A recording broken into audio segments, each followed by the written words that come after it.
Education की दुनिया बहुत तेजी से बदल रही है। टेक्नोलॉजी इस बदलाव को आगे बढ़ा रही है। ऑनलाइन लर्निंग प्लेटफॉर्म्स बहुत पॉपुलर हो रहे हैं। वर्चुअल क्लासरूम्स दूरियों को कम कर रहे हैं। AI powered tools learning experience को पर्सनलाइज्ड बना रहे हैं। ये digital revolution traditional education system को बदल रहा है। इंडिया में इन टेक्नोलॉजीज का बहुत इस्तेमाल हो रहा है। इसे नेशनल एजुकेशन पॉलिसी 2020 और भी बढ़ावा दे रही है। ये पॉलिसी एजुकेशन में टेक्नोलॉजी के इस्तेमाल पर जोर देती है। इसका मकसद है एजुकेशन की क्वालिटी, एक्सेस और सबके लिए बराबरी को बेहतर करना। शिक्षा में डिजिटल क्रांति नए रास्ते खोल रही है। ऑनलाइन लर्निंग प्लेटफॉर्म्स फ्लेक्सिबिलिटी और एक्सेसिबिलिटी देते हैं।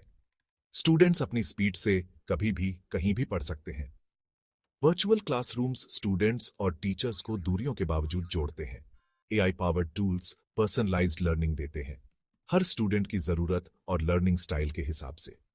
डिजिटल लर्निंग की तरफ यह बदलाव बिना चुनौतियों के नहीं है। डिजिटल इक्विटी, टीचर ट्रेनिंग और लर्निंग के सोशल पहलू पर ध्यान देने की जरूरत है। लेकिन एजुकेशन में टेक्नोलॉजी के फायदे बहुत ज्यादा हैं। इससे अच्छी एजुकेशन सबको मिल सकती है। आर्टिफिशियल इंटेलिजेंस एजुकेशन को तेजी से बदल रहा है। एआई पावर्ड टूल्स एडमिनिस्ट्रेटिव कामों को ऑटोमेट कर रहे हैं, लर्निंग पाथ्स को पर्सनलाइज्ड बना रहे हैं और डेटा से अच्छी जानकारी दे रहे हैं। ये टूल्स स्टूडेंट के परफॉर्मेंस को एनालाइज कर सकते हैं, उनकी कमजोरियों को पहचान सकते हैं और उनके लिए सही लर्निंग रिसोर्सेज बता सकते हैं। एजुकेशन में डिजिटल रेवोल्यूशन बहुत से मौके देता है, लेकिन इसके साथ कुछ चुनौतियां भी हैं। सबसे बड़ी चुनौती है डिजिटल इक्विटी को सुनिश्चित करना। सब स्टूडेंट्स के पास टेक्नोलॉजी और अच्छा इंटरनेट नहीं है, खासकर गांवों और दूर दराज के इलाकों में। दूसरी चुनौती है डिजिटल स्किल्स की कमी को दूर करना। टीचर्स को टेक्नोलॉजी को अपनी टीचिंग में इस्तेमाल करने की ट्रेनिंग देनी होगी। स्टूडेंट्स को भी डिजिटल लिटरेसी स्किल्स सिखाने होंगे ताकि वो टेक्नोलॉजी वाली दुनिया में आगे बढ़ सके। सोशल इंटरेक्शन और स्टूडेंट एंगेजमेंट की चिंताओं पर भी ध्यान देना होगा।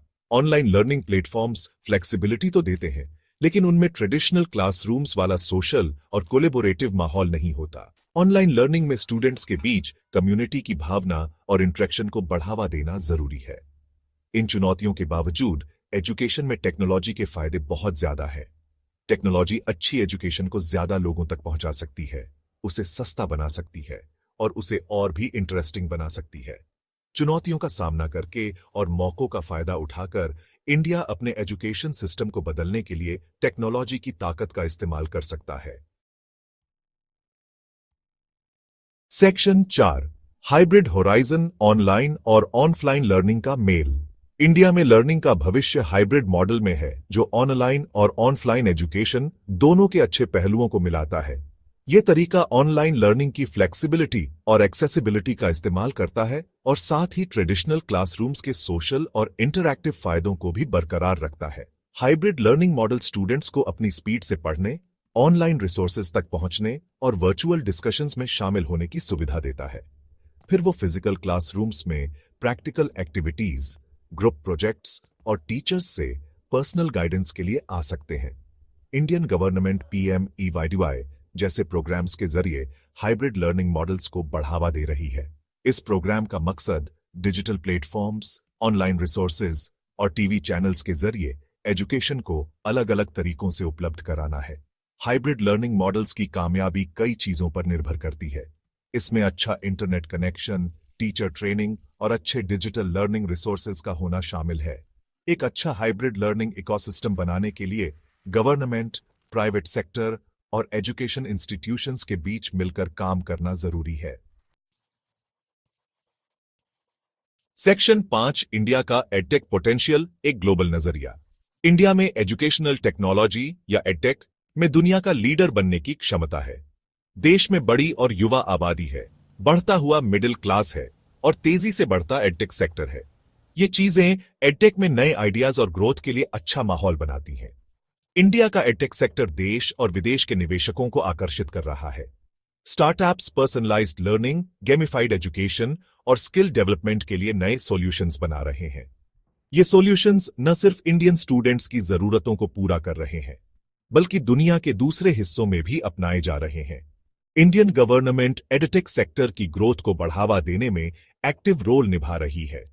स्टार्टअप इंडिया और डिजिटल इंडिया जैसे प्रोग्राम्स एडटेक स्टार्टअप्स को सपोर्ट और मदद दे रहे हैं। गवर्नमेंट एनईपी 2020 जैसी पॉलिसीज के जरिए एजुकेशन में टेक्नोलॉजी के इस्तेमाल को भी बढ़ावा दे रही है। इंडिया का एडटेक का सफर अभी शुरू हुआ है। इनोवेशन, कोलैबोरेशन और सबके लिए बराबरी पर ध्यान देकर इंडिया अपने एडटेक पोटेंशियल का इस्तेमाल करके एजुकेशन में दुनिया का लीडर बन सकता है। सेक्शन 6 एनईपी 2020 टेक्नोलॉजिकल बदलाव का एक जरिया।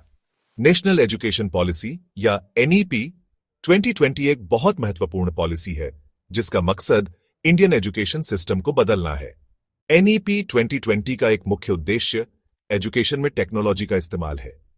यह पॉलिसी टेक्नोलॉजी की ताकत को समझती है और एजुकेशन की क्वालिटी, एक्सेस और सबके लिए बराबरी को बेहतर बनाने में इसके इस्तेमाल पर जोर देती है।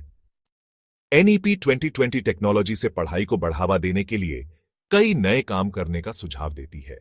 इसमें एक नेशनल एजुकेशनल टेक्नोलॉजी फोरम बनाना, ऑनलाइन लर्निंग प्लेटफॉर्म्स और रिसोर्सेज तैयार करना और टीचर्स को डिजिटल पेडागोजी की ट्रेनिंग देना शामिल है।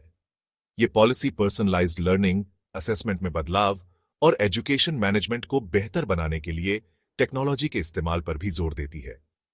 ये अलग अलग भाषाओं में डिजिटल कंटेंट बनाने को बढ़ावा देती है ताकि सभी स्टूडेंट्स की जरूरतें पूरी हो सकें। एनईपी 2020 इंडियन एजुकेशन सिस्टम में टेक्नोलॉजिकल बदलाव लाने का एक जरिया है। एक अच्छा माहौल बनाकर और नए आइडियाज को बढ़ावा देकर ये पॉलिसी टेक्नोलॉजी की ताकत का इस्तेमाल करके एक बेहतर और सबके लिए बराबर एजुकेशन सिस्टम बनाना चाहती है। सेक्शन 7 निष्कर्ष सीखने के भविष्य को अपनाना। डिजिटल रेवोल्यूशन एजुकेशन के तरीके को बदल रहा है। टेक्नोलॉजी सीखने के नए रास्ते खोल रही है, इसे ज्यादा लोगों तक पहुंचा रही है, इसे पर्सनलाइज्ड बना रही है और इसे और भी इंटरेस्टिंग बना रही है। इंडिया अपनी युवा आबादी और बढ़ते एडटेक सेक्टर के साथ इन मौकों का फायदा उठाने के लिए तैयार है। डिजिटल डिवाइड को कम करने और सबके लिए बराबरी सुनिश्चित करने में चुनौतियां तो हैं, लेकिन एजुकेशन में टेक्नोलॉजी के फायदे बहुत ज्यादा हैं। नए आइडियाज को अपनाकर, साथ मिलकर काम करके और एनईपी 2020 जैसी पॉलिसीज को लागू करके इंडिया एक ऐसा बेहतरीन एजुकेशन सिस्टम बना सकता है जो उसके लोगों को ताकत दे और देश को एक अच्छे भविष्य की तरफ ले जाए। सीखने का भविष्य यहां है और इसे टेक्नोलॉजी चला रही है। आगे का सफर बहुत दिलचस्प है जिसमें एजुकेशन को नए तरीके से सोचने और एक ऐसा लर्निंग इकोसिस्टम बनाने के मौके हैं जो 21वीं सदी की जरूरतों को पूरा करे।